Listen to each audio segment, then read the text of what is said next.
Assalamualaikum warahmatullahi wabarakatuh. Hai Nana Ustazah, apa kabarnya hari ini?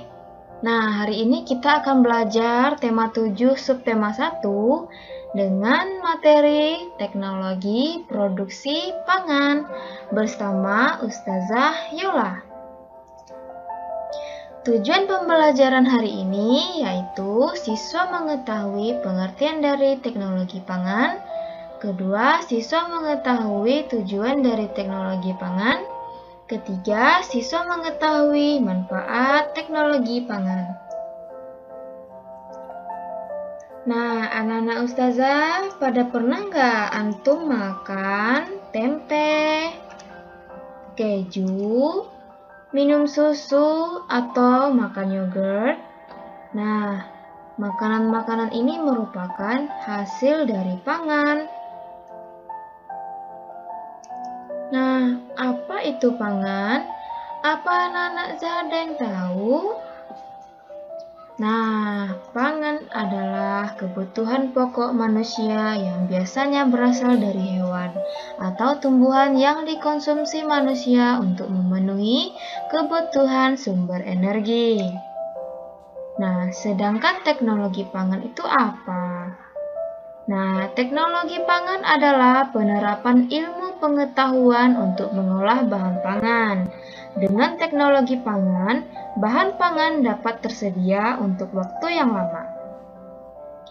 Ada 3 dasar kebutuhan teknologi pangan, yaitu pangan, sandang, dan papan. Sandang dan papan merupakan kebutuhan akan pakaian dan rumah. Kenapa ada teknologi pangan itu? Karena hasil pertanian dan peternakan tidak dapat bertahan lama, makanan tersebut mudah membusuk dan tidak dapat dikonsumsi lagi. Cara mengolah hasil pangan dapat kita lakukan untuk mengolah hasil pangan dengan menggunakan teknologi pangan, yaitu dengan cara yang pertama dengan pengawetan. Kedua dengan pengemasan.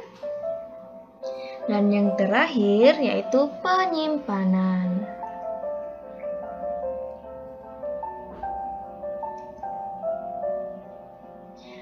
Manfaat teknologi pangan. Nah, ada 7 manfaat dari teknologi pangan. Yuk sama-sama kita baca. Yang pertama yaitu membuat makanan menjadi lebih awet. Yang kedua, membuat makanan menjadi lebih bernutrisi. Ketiga, membuat makanan bebas dari penyakit. Keempat, membuat makanan lebih praktis untuk dimakan. Kelima, dapat mengurangi sisa bahan pangan. Keenam, meningkatkan kreativitas produsen pembuat makanan olahan. Dan yang terakhir, meningkatkan pendapatan produsen pengolah makanan.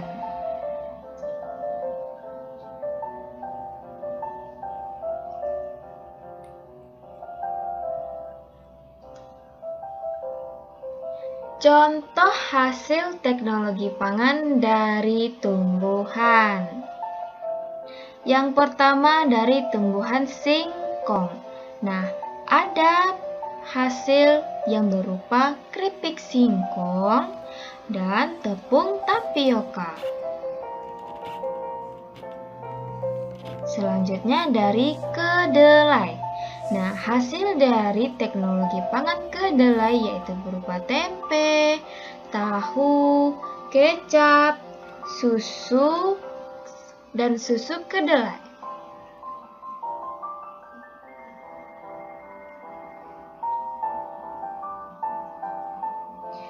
Contoh hasil teknologi pangan dari hewan. Yang pertama yaitu dari ikan, bisa berupa minyak ikan, bakso, atau ikan sarden.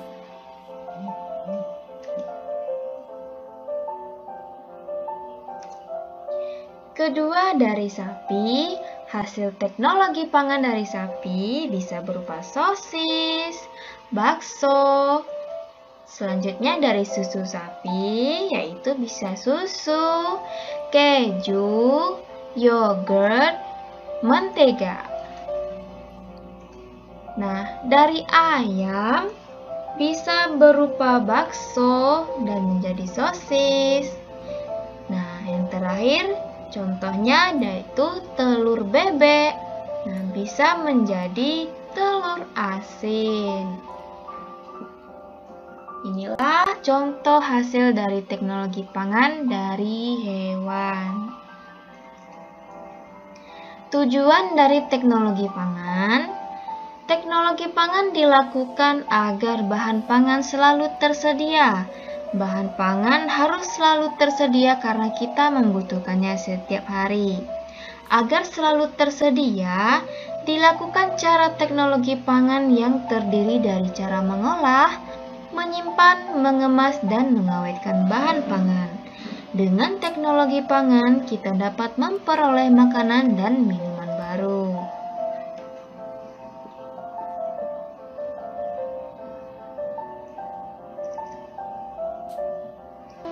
Terakhir, kita akan membahas mengenai pengemasan. Cara pengemasan dan pengawetan memudahkan kita untuk menjual makanan ke seluruh dunia. Seperti saat ini, produk olahan ikan bangsa Indonesia dapat diekspor ke negara-negara benua Eropa. Yang dimaksud dengan kata ekspor adalah kita, negara Indonesia, bisa mengirim bahan makan kita seperti ikan ke negara-negara luar negeri.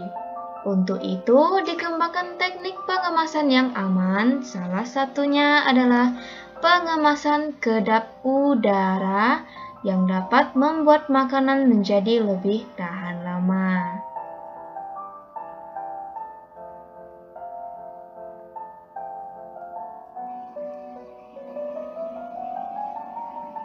Itulah pembelajaran kita mengenai teknologi pangan. Sampai di sini dulu pembelajaran kita. Nah, jangan lupa untuk selalu memakai masker, menjaga jarak, mencuci tangan. Sampai jumpa pada video pembelajaran selanjutnya. Assalamualaikum warahmatullahi wabarakatuh.